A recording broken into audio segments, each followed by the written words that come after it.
Hello and welcome to the pitch side studio. Well, not actually on the pitch side because of the weather. We're sitting up here and we're trying to dissect the game, how it has, gone session by session for Pakistan and for Bangladesh. You can see Amir Sohail is alongside me. Pakistan's perspective. We've spoken about many different aspects, whether they seemed under pressure, where they shouldn't have been. But where do we stand now in terms of the game? We might have weather tomorrow as well. 143, can they still fight it out? Well, where do we stand? Obviously, we are way behind in this test match, and one has to admit, one has to be honest that Bangladesh has been a superior side. They have read the conditions very well, and they have selected the side in a proper manner, very aptly, and then their plans have been far superior. And then the execution, and that's why Pakistan has been way behind in this series. Yes, there was a couple of opportunities Pakistan had to make a very strong comeback into the test matches, but unfortunately things didn't work out for them. But like I said before, Bangladesh, you have to laud their performances.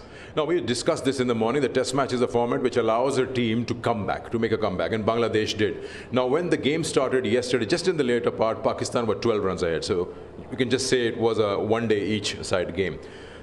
Now we'll see how the wickets fell. 9 for 2 last evening. Abdullah Shafiq, we've discussed this. Let's dissect them one by one. See, I've been saying this all along, that most of the Pakistani batters, they just play from the crease. Once they get committed on the front foot, they have nowhere to go. They just hang the bat away from the body, and they've been getting out behind the stumps. And, that is a worry for the Pakistani batters. And for me, I'm very surprised that Abdullah Shafiq hasn't been, advised by the coaches that, okay, these are the technical things you're doing wrong and how to address them. And, he's been getting out in a similar fashion, and that is a worry. Okay. Now, you mentioned something in the morning about Saim Ayub. You said he plays like this, maybe like Zakir also. And then you say a certain player is an all-format player. Where does Saim stand? And we look at his dismissal now, how Saim lost his wicket. See, what you need to ask Saim, that you get enough talent. The only thing is, at times, you have to leave a couple of strokes in the dressing room, in your kit bag, according to the demand of the pitch, and also what sort of a bowling attack you are playing against. So if that trick he learns, he's got all the talent in the world to become a very useful player for Pakistan, and he should be encouraged to take his bowling seriously. If you have a couple of all-rounders like him and Salman in your lineup, look, Mahdi Miraj, what they've been delivering for Bangladesh, then Shakib, so he can be a handy cricketer. The problem has been that certain top order batters have got themselves a start, 20s, 30s, but not been able to, convert them into bigger numbers. Now, let's have a look at Shan Masood, the captain of Pakistan, how he lost his wicket. Pretty similar to how he lost it in the first game. How many times we have seen him getting out in such a fashion? What happens is he covers the stumps. And from there on, once he covers that, then he doesn't have that movement. Yes, at times we actually see him getting to the pitch of the ball when he's looking to drive the ball. But most of the time, he hits the ball in the up. Once the ball seams off the surface, becomes very hard. And you and I have discussed so many times, if he is looking to play the ball square of the wicket, just back of the length, instead of employing that vertical bat swing, why not horizontal bat swing? That will give him more chances to score runs. And here, there is a big peril. When you are just hanging your bat away from the body, you're giving a chance to the bowler to pick you up. Is there a difference, or is this the reason he's playing a lot of cricket back in England as well, and probably he expects more bounce, so he feels more easy to play something square of the wicket? Maybe slowness of the pitches allow him to actually play the ball square of the wicket. But when you actually are talking about pitches which has slight more pace and bit more bounce, you always in trouble as a batsman when you're looking to hit the ball like that. Okay, so now let's talk about Babar Azam. He's been off colour. We haven't seen him having a big score coming out of his bat in recent times, and this dismissal just shows where he stands. See, this is the problem. He's looking to bang the ball into the surface, and then as a batsman you commit yourself on the front foot, and then you don't move your back leg. You have to hang your bat away from the body. And if you look at the dismissals of most of the Pakistani batters, the coaches ask you to play the ball very close to your body, underneath your eyes, but most of the batters played the ball away from the body and pushing at the ball. What do you expect? So this seems to be like that uncertain zone for most of the top order batters right now. Abdullah Shafiq hanging his bat, or either Saim Ayub here a bit of an extra bounce, and again very tentative move. I think they are too good players to get out like this fashion. They have played plenty of cricket internationally and they should know the art of batting. But getting out in a similar fashion again and again, that is a worry. But having said that, I want to say it again.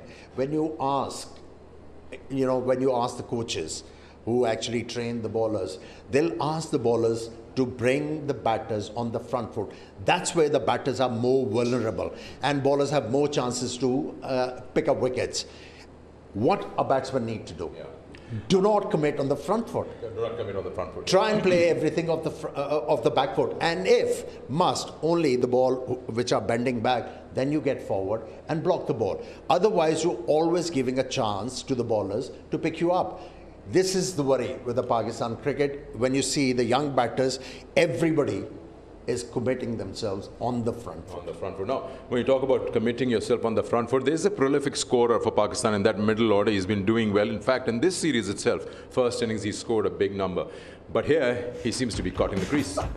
Yeah, after that 100, I think this is the third time he has gotten himself out in a similar fashion.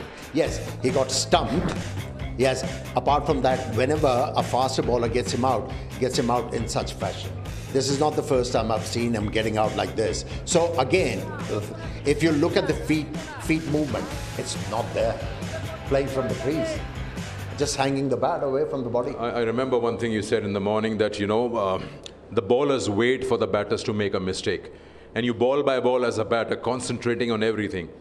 And then when you go to Rizwan or go to Saud Shakil, it's just that one mistake that's required to dismiss your wicket. We'll have a look at Saud Shakil once again. Here, he's just nowhere behind the line. He's just caught up in the creases, no foot movement, even not committing himself on the front foot. Maybe the pace, an extra bit of bounce also. A prerequisite from a batsman to feature in test matches is awareness of the off stump.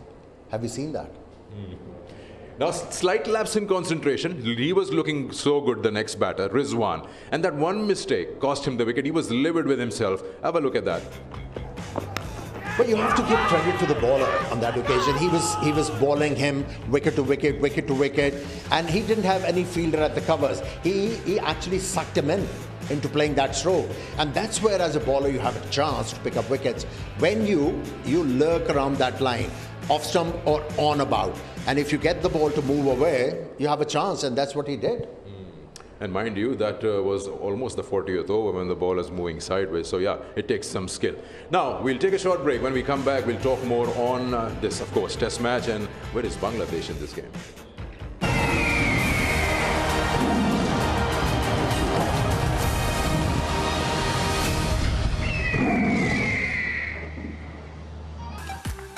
Welcome back to the Pitchside Studio. Let's have a quick look at the ICC World Test Championship points table and the positions. And when the series started, they were just above West Indies. Now they've come up at number 6. And if they beat Pakistan tomorrow in this test match, then they will cross South Africa and England. So that's a giant leap in one series of 2 games. That'll be quite an achievement for Bangladesh, let me tell you that. And they'll be very happy because there has been a lot of investment made on the players. And it's good to see, and it's very good for Bangladesh cricket that it's actually paying off. And, before you ask me any other question, we all gotten out, nicking the ball behind the stump, playing the ball away from the body. But if you do it repeatedly, then you have to tell yourself there is something wrong. Something wrong. Now, if you look at the two sides, we're talking about Bangladesh. Throughout the series, it seems like Bangladesh is more proactive and Pakistan have been reactive. Reactive in the sense that they've always been behind in the game. They've been chasing the game. Bangladesh have looked to, go out there and grab the opportunities and win it. And that's probably the biggest difference. Yes, like I said before, they were a better prepared side. They read the conditions well. Their plans were more apt if you compare it with Pakistan. Because what Pakistan did was, when they were looking to, make these green top wickets, they thought they're going to win the tosses. And they didn't have any plan B. Yeah. That's where they struggled. All right, Bangladesh, just like Pakistan, is the start of their season, and they're in Pakistan at the moment. After this, immediately they'll have another challenge facing them. Right after this, they go to India for 2 games, and then they host South Africa for another 2 games, and later on in the year, they have West Indies for 2 more games. Now, the Bangladesh, when you look at them in this particular tournament, I think the positives that they will take, of course, the win, if they get this one also, but the young bowling attack. Exactly. And then, you know, the more encouraging thing is Mehdi Hassan Miraj is developing into a reliable all-rounder. You ask him to bat, he delivers. You give him the ball, he pick your wickets. Yes, he dropped 1. Yeah. We have to rub it. Yeah. So otherwise, you know, there are so many positives for Bangladesh. You know, even Shadman. I mean, he looks a very composed batsman, well-organized batsman. So for me, if I was in the Bangladeshi camp, there are so many positives. Yeah. Now, fielding has been good. Yeah, fielding has been good. Now, let's have a look at Pakistan's fixtures. As I said, it's also their start of the season. Now, this has dented them. The loss in the first game and this game, they save it. But now another big challenge at home stands. England. It's not going to be easy. 3 test matches. Then they go to South Africa and then they again host West Indies at home. Now, the time between Bangladesh and England is not much. So any overhauling can't be done. What is the immediate thing that they can do sitting in the think tank and make amendments? 1, they need to have a quality spinner in their side. 2, they need to have a bowler who's very efficient bowling with the older ball. Another thing, these batters, they really need to learn how to deal with the pace, because in international cricket, the word spreads like this. Yeah. And every fast bowler is going to say, oh, bowling at Pakistani batters, easy peasy. Yeah. Bowl them few bounces, you'll get a wicket. And that's where these batsmen, they need to improve. They have to rectify weaknesses in their technique, and they have to be ready for England. And then, you know, Pakistan has never been a very comfortable traveller in South Africa. Yeah. So, tough times ahead, and they need to prepare well for those. The key is prepare yourself well. Now, we've lost this last session here to rain. We hope that we get a full day tomorrow or whatever is required. Bank Alphala presents Blue World City Test Series. Pakistan versus Bangladesh will join you tomorrow morning, 9-10 a.m., rain or no rain, and we'll bring our coverage to you. Remember that 143 is what Bangladesh need. Pakistan needs 10 wickets. Can Pakistan save this test match at home? We'll only find out tomorrow. Do join us.